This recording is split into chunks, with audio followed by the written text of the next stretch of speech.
Primera de Samuel, capítulo 18. Saúl tiene celos de David.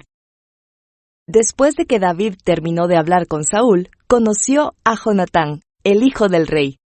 De inmediato se creó un vínculo entre ellos, pues Jonatán amó a David como a sí mismo. A partir de ese día, Saúl mantuvo a David con él y no lo dejaba volver a su casa. Jonatán hizo un pacto solemne con David, porque lo amaba tanto como a sí mismo. Para sellar el pacto, quitó su manto y se lo dio a David junto con su túnica, su espada, su arco y su cinturón. Todo lo que Saúl le pedía a David que hiciera, él lo hacía con éxito. Como resultado, Saúl lo hizo comandante sobre los hombres de guerra, un nombramiento que fue bien recibido tanto por el pueblo como por los oficiales de Saúl. Cuando el ejército de Israel regresaba triunfante después que David mató al filisteo, mujeres de todas las ciudades de Israel salieron para recibir al rey Saúl. Cantaron y danzaron de alegría, con panderetas y címbalos. Este era su canto: Saúl mató a sus miles y David a sus 10,000. Esto hizo que Saúl se enojara mucho. ¿Qué es esto?, dijo. ¿Le dan crédito a David por 10,000 y a mí solamente por 1,000? Solo falta que lo hagan su rey. Desde ese momento, Saúl miró con recelo a David. Al día siguiente, un espíritu atormentador de parte de Dios abrumó a Saúl y comenzó a desvariar como un loco en su casa.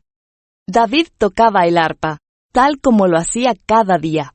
Pero Saúl tenía una lanza en la mano, y de repente se la arrojó a David, tratando de clavarlo en la pared, pero David lo esquivó 2 veces. Después, Saúl tenía miedo de David, porque el Señor estaba con David, pero se había apartado de él. Finalmente, lo echó de su presencia y lo nombró comandante sobre 1,000 hombres, y David dirigía fielmente a las tropas en batalla. David siguió teniendo éxito en todo lo que hacía porque el Señor estaba con él.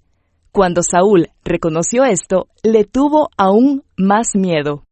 Pero todos en Israel y en Judá amaban a David, porque tenía tanto éxito al dirigir a sus tropas en batalla.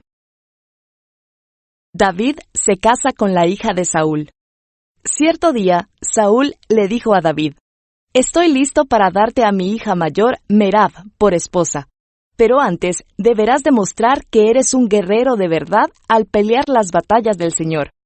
Pues Saúl pensó: «Voy a enviar a David contra los filisteos y dejar que ellos lo maten, en vez de hacerlo yo mismo. ¿Quién soy yo y quién es mi familia en Israel para que yo sea el yerno del rey?», exclamó David. «La familia de mi padre no es nadie». Así que, cuando llegó el momento para que Saúl le diera su hija Merab en matrimonio a David, Saúl se la dio a Adriel, un hombre de Mehola. Mientras tanto, Mical, otra hija de Saúl, se había enamorado de David, y cuando Saúl se enteró, se puso contento. «Me da otra oportunidad para que los filisteos lo maten», se dijo Saúl a sí mismo. Pero a David le dijo: «Hoy tienes una segunda oportunidad para llegar a ser mi yerno».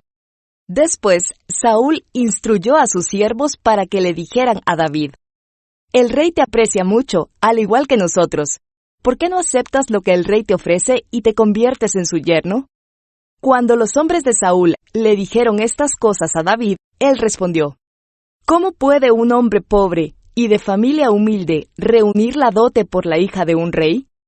Cuando los hombres de Saúl le informaron al rey, él les dijo: «Díganle a David que lo único que quiero por dote son los prepucios de 100 filisteos.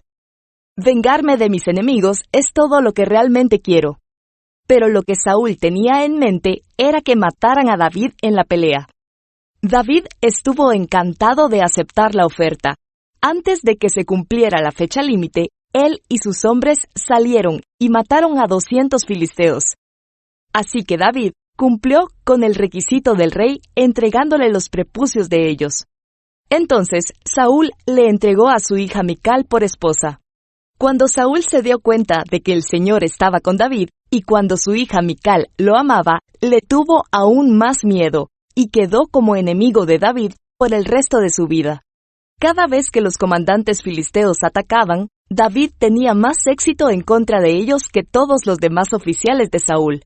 Por eso, el nombre de David llegó a ser muy famoso.